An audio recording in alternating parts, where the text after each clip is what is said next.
coletânea de preces, né? E Kardec vai dizer para nós o seguinte, 28.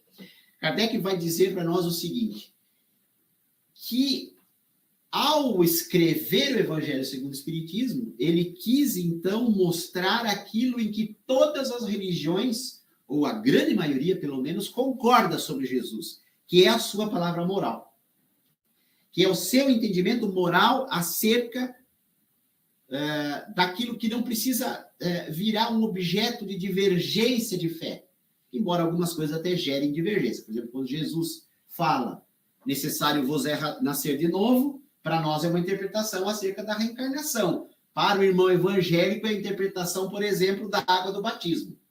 Para eles, o nascer de novo é isso. Mesmo assim, ainda dá divergência. Mas, de uma maneira geral, Kardec juntou o Sermão da Montanha, explicado à luz do Espiritismo, para fazer a gente entender melhor Jesus e para fortalecer essa ferramenta que eu acabei de falar, essa ferramenta de entendimento do que seja, então, o Espiritismo e de como ele pode auxiliar a gente a clarear o nosso pensamento em relação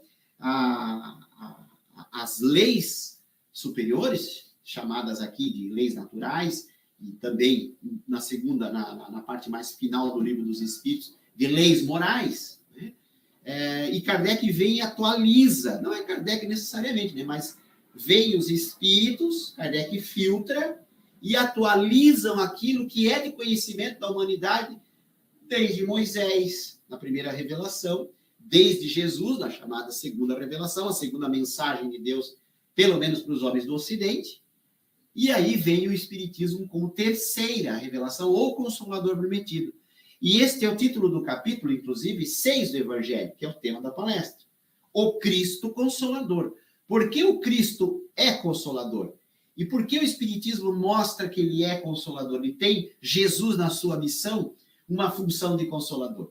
E eu diria assim, todo o Evangelho segundo o Espiritismo é importante, mas o capítulo 6, que é um dos mais curtos, ele é também um dos mais importantes para a gente entender a missão de Jesus. A função de Jesus no mundo, na condição não só de um salvador miraculoso, né, ou de um espírito puro que era e é, posto que ele não tinha, Jesus não tinha ainda reencarnado na Terra, né? Ele encarnou na Terra na situação de Jesus, porque ele já era espírito puro quando se dispôs a vir aqui.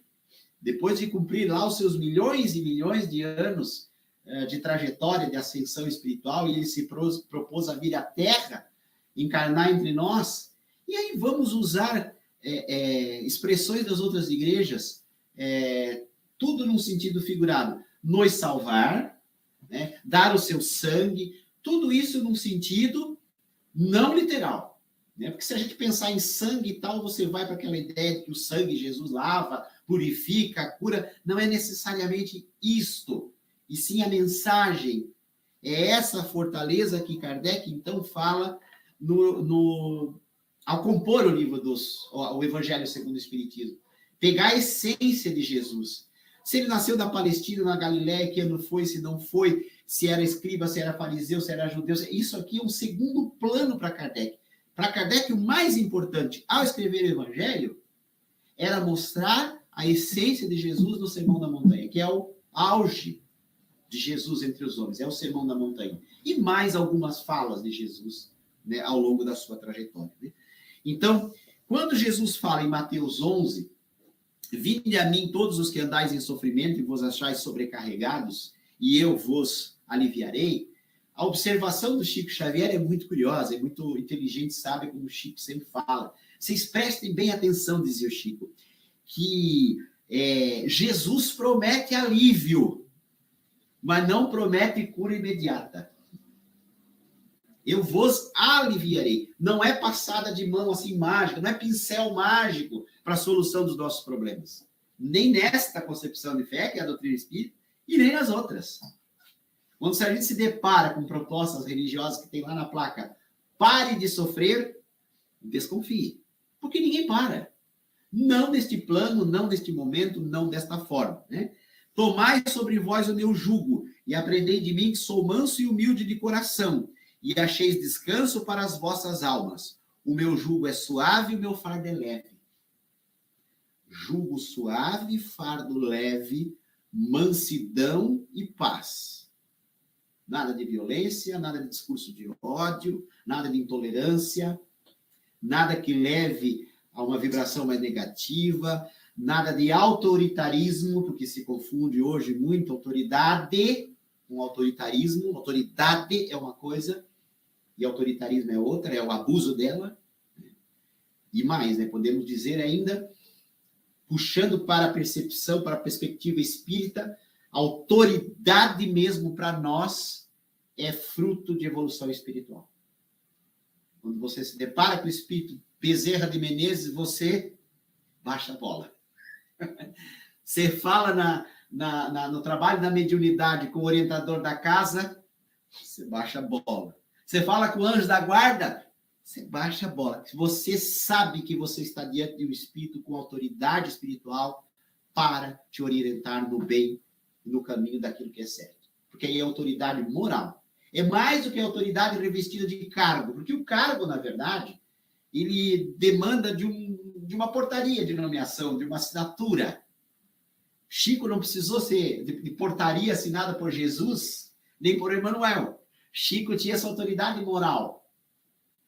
Autoridade moral, né, do exemplo que arrasta. Não precisa assinar, não precisa apresentar crachá. Né? Aliás, Chico, lá no final da encarnação, ele pediu, isso está no livro do Marcel Sotomayor, né? Ele pediu à equipe da casa, do mundo espiritual, da Casa da Prece, lá em Uberaba, ele disse assim, pessoal, no final, já no final da encarnação, é possível que vocês instalem crachás nos espíritos que chegam até aqui, que eu gostaria de identificá-los melhor. Porque a visão, a mediunidade de Chico era tão ampliada, tão ostensiva, que no final ele estava tão liberto já do corpo físico, que ele não diferenciava mais entre encarnado e desencarnado. De certa feita, ao receber duas senhoras na Casa da Prece, ele vai, abraça a primeira pelo nome, abraça a segunda pelo nome e abraça a terceira pelo nome. E aí a primeira, que estava lá na ponta, diz, é o espírito de vovó. Ela não estava lá encarnada, mas o Chico também não diferenciou. Ele pegou e abraçou da mesma forma. E falou o nome do espírito ainda, porque para ele já não tinha mais diferença. E ele pediu, então, crachás fluídicos, entre aspas, né, para poder, então, diferenciar se era encarnado ou desencarnado, porque ele já estava, né, aí totalmente aberto na sua visão espiritual. Então, nós vamos ver o seguinte, que a fala de Kardec sobre esse dizer de Jesus em Mateus 11 é o seguinte, todos os sofrimentos, misérias, decepções, dores físicas, perdas de seres queridos, encontram sua consolação na fé no futuro. É este ímã que nos atrai, usando uma analogia, que nos atrai para a doutrina espírita. É essa consolação, é esta mensagem de amor, é esta carta psicografada, é esta prece, é este passe que nos trazem até aqui. E como o irmão leu na mensagem, vale igualmente para o irmão evangélico que vai lá e louva em formato de canto. Lá no Fonte Viva, Emmanuel usando isso. Vale para o irmão católico que toma a hóstia consagrada. Vale também se ele estiver com a pureza do seu coração. Aliás, André Luiz faz um estudo da missa católica muito interessante no livro Libertação. Fica a sugestão da leitura. André Luiz vendo a missa católica do ponto de vista espiritual. Não sei se eu já trabalhei essa palestra aqui da missa, segundo André Luiz. Então, nós vamos ver o seguinte... O que o Cristo vem ensinar aos homens, ele gera uma fé consolidada, né? E aí, fé no futuro. E a doutrina espírita, como ela é ferramenta, ela ajuda a clarear essa fé. Ela ajuda a fortalecer. E você pode, inclusive, continuar a frequentar o seu espaço de fé original, na sua igreja original, não tem problema nenhum, né? Uma das orientações que eu recebi quando eu cheguei na casa espírita, o saudoso senhor Eleazar Garcia, era um venezuelano, presidente do Jesus de Nazaré na época, em Barra Velha, ele disse, olha, você não precisa ser espírita para estar aqui na casa espírita. Você pode continuar no católico. Eu nunca esqueci aquilo. Mas que doutrina é essa, né? Que doutrina é essa? Agora, mais do que esse desprendimento da própria doutrina espírita, eu acho o desprendimento da Umbanda, que estuda Kardec e não tem problema. Da Umbanda que coloca no seu altar os santos católicos. E não tem sectarismo. Muita gente vai dizer, João, mas na época da escravidão era o que eles podiam fazer. Então, eles ligaram, né, o orixá, o espírito correspondente com o santo da igreja para poder professar a fé. Mas isso depois continuou. Vocês querem exemplo maior de humildade das baianas e das integrantes do candomblé e da Umbanda, principalmente do candomblé em Salvador, em lavar a escadaria do Senhor Bonfim? E os padres recebê-las dentro da igreja de braços abertos? Isso é um sinal de humildade tremenda da parte de aceitação da parte da igreja romana e de humildade delas, porque elas poderiam estar lavando o terreiro delas. E, de fato, com certeza o fazem. Mas elas vão lá e lavam. Um perfume, inclusive. As escadarias de uma igreja que não é delas. É essa humildade que nós precisávamos hoje, neste tempo que nós estamos vendo, inclusive, intolerância religiosa dentro das igrejas. Dentro das igrejas. Intolerância, radicalismo, não, só o meu salva, o teu não salva, só o meu está certo, é a minha leitura, é a minha interpretação, é a minha fé. É essa humildade que a gente precisaria, né? Sobre aquele que, pelo contrário, nada espera após essa vida, ou que simplesmente duvida, as aflições pesam com todo o seu peso. Se você não tem uma fé no futuro, a sua insegurança tende a ser maior. Por que o Gilvan está falando tende? Porque muitas vezes a gente também se depara com ateus e agnósticos mais moralizados do que muito religioso que está dentro da casa espírita, ou da igreja, ou da sacristia, o que for. Muitas vezes você tem ateus muito nobres e que fazem muito mais até pela humanidade. Mas, via de regra, a análise de Kardec aqui é de uma maneira geral, né? Aquele que nada espera dessa vida tem mais aflição, ele fica inseguro, ele tem medo da morte, né? O espírita ter medo da morte seria um contrassenso. Eu sempre digo assim, o Gilvan tem medo da forma como vai morrer. Eu acho que isso aí é natural, né? Um acidente, uma situação, uma dependência física de familiares. Quem é que não tem, né? Quem é que não tem esse tipo de receio? Acho que todos têm. A questão financeira do futuro, isso tudo a gente tem medo, não é? A dor física no leito de hospital, isso tudo tem. Ninguém quer passar dor, né? Então, isso é natural, isso é uma reação do próprio corpo físico e da própria psique humana. Agora, você medo de morrer em si, né? Divaldo vai dar um passe, né, em determinada senhora, a família pede, Divaldo pede para entrar sozinho, retorna, e aí a família... Divaldo, como é que ele está? Ele disse, está ótimo, acabou de desencarnar. Porque já não se vê a morte com esse peso, né? Aliás, tem um livro excelente de Herculano Pires, que é Educação para a Morte, que é um tema bem chocante, né? Para a gente aprender como morrer. E a doutrina espírita nos traz essa certeza. Aliás, a vida nos traz essa certeza, né? Cada dia a gente morre um pouquinho, né? Quando eu cheguei na casa espírita, eu citei o senhor Eleazar Garcia, eu não vou dizer o ano que eu cheguei para não revelar a idade. Né? 1990, né? Tudo bem, estamos lá no 47 já. Então, Jesus, por isso disse, vinde a mim todos que estáis fatigados, eu vos aliviarei. Jesus, entretanto, diz Kardec, impõe uma condição para a sua assistência e para a sua felicidade, ou para a felicidade que promete aos aflitos. Essa condição é da própria lei que ele ensina. Seu jugo é a observação dessa lei, mas esse jugo é suave, essa lei esse jugo é leve, essa lei é suave, pois que impõe como dever o amor e a caridade. Amou, praticou o bem, o jugo é leve.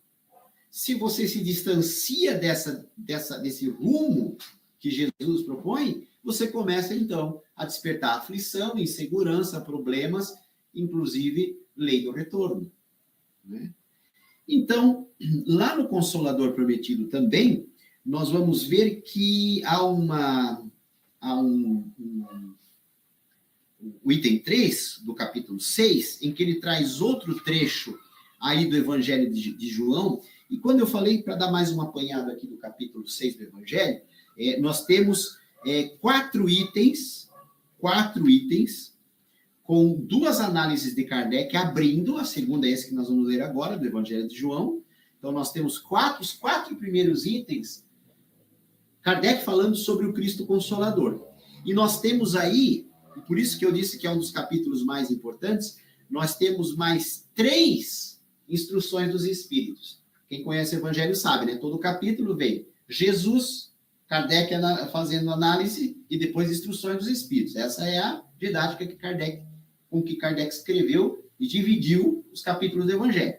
Lá nas instruções dos Espíritos, nós vamos ter 3 textos, todos eles do Espírito Verdade, ou Espírito da Verdade, ou Espírito de Verdade, dependendo de algumas traduções. Né? Aqui, a de Herculano Pires é Espírito da Verdade. Vão ser 3 orientações dele, se der tempo a gente dá uma pincelada nelas, são de Paris, de 1860, outra também de Paris, de 1861, outra mensagem de Bordeaux em 1861 também, e também o mesmo ano, 1861, no Havre, e foram, por elas concordarem entre si, porque esse era o filtro de Kardec, por elas concordarem e serem muito belas, Kardec usou nesse capítulo curto. Mas talvez não tenha nenhum outro capítulo, teríamos até que pesquisar para ver, mas talvez não tenha nenhum outro capítulo de Kardec que traga 3 mensagens do Espírito da Verdade fechado numa só lição. E aí vem também uma polêmica. Polêmica é a gente quem cria, né? Não precisaria ser criado em torno disso, porque o que vale é a essência e não o nome. Mas vem uma polêmica até no próprio movimento espírita, eu desde novo escuto isso. Quem era o Espírito Verdade? Quem era o Espírito da Verdade? Que Kardec tinha Zéfiro, que era um anjo da guarda, o espírito orientador pessoal dele, mas primeiro se manifesta o espírito que se intitula Verdade, e que norteia todo o trabalho público de Kardec, 12 anos, presente. E que dizia assim: reserve dia e hora específico que eu irei vos falar. Veja que era um espírito muito atarefado, o Espírito da Verdade. E muitos dizem, então, que o Espírito da Verdade seria o próprio Cristo. Outros estudiosos da mensagem espírita dizem que o Espírito da Verdade é a falange a serviço do Cristo, aquela que abre o Evangelho com o prefácio assinado como Espírito da Verdade, né? Os Espíritos do Senhor, que são as virtudes dos céus, como o imenso exército se movimenta, né? E assina como Espírito da Verdade. Kardec acha tão importante essa mensagem que usa para abrir o Evangelho. Né? Então, outros dizem que é a falange que trabalhou com Jesus para trazer o Espiritismo. Os espíritos da falange, representando Jesus. Outros, aí é um segmento até minoritário, dizem que é João Batista secretariando Jesus. Qual é a importância disso? É grande, mas sendo qualquer um deles. Se for Jesus, vejam a importância do próprio Kardec em contar com a mensagem do próprio Jesus. Se for os emissários de Jesus, se for João Batista, a importância também é muito grande. Então não há, por isso que eu digo, a polêmica é a gente que cria, não há por que polemizar uma identidade de um espírito. Até porque lá no Livro dos Médiuns nós vamos ver uma orientação, né, dona Lídia, porque a gente tem que levar em conta que o espírito fala o conteúdo dele e não o nome. Porque o nome pode ser um fator para o médium gerador de vaidade. Ah, porque eu acabei de receber a mensagem do Dr. Bezerra. Sou tal. Isso acontece, né? A velha e boa vaidade, o velho e bom personalismo que atrapalha muito, né? Não só os médiuns, né? O palestrante, o dirigente espírita, qualquer um que se vê, né? De repente, diante de uma certa notoriedade no movimento espírita. Porque a gente é falha, a gente tropeça, a gente cai, né? Então, o que vale é a essência. Vejamos o próprio Kardec, que pegou, então, a essência daquilo que foi falado para compor as instruções dos espíritos. Ele se valeu da essência, porque vários espíritos aqui no Evangelho, eles vão se intitular, inclusive, espíritos anônimos. Alguns não quiseram dar o nome, outros deram, né? Elizabeth de Havre, Constantine, Lamennais, Fenelon, o Adolfo, bispo de Argel, o espírito protetor Ferdinando, também o Vianney, que é santo católico, João Evangelista, né? Outros só diziam assim, espírito protetor. Tem até mensagem de Emmanuel aqui. Então, se você perde tempo com autorias, você perde muito tempo com isso, né? É que nem a encarnação passada, quem foi, quem não foi. Você perde muito tempo com isso, né? É importante, para quem quiser se aprofundar no estudo, não tem problema, vai, aprofunda, mas para ficar num debate assim público, acredito que, né, perde muito tempo. Então, vamos lá ao capítulo 14, versículos 15 a 17 e também o 26 de João. Jesus falando: se me amais, guardais os meus mandamentos. E eu rogarei ao Pai, ele vos dará outro Consolador, para que fique eternamente convosco o Espírito da verdade, a quem o mundo não pode receber, porque não o vê nem o conhece. Vejamos, o próprio Jesus disse: olha, se você acredita em mim, né, eu vou mandar um Consolador. Esse Consolador vai ter um nome, Espírito da Verdade. E ele vai ficar eternamente conosco e vai ajudar vocês a entenderem o que vocês não entendem aí.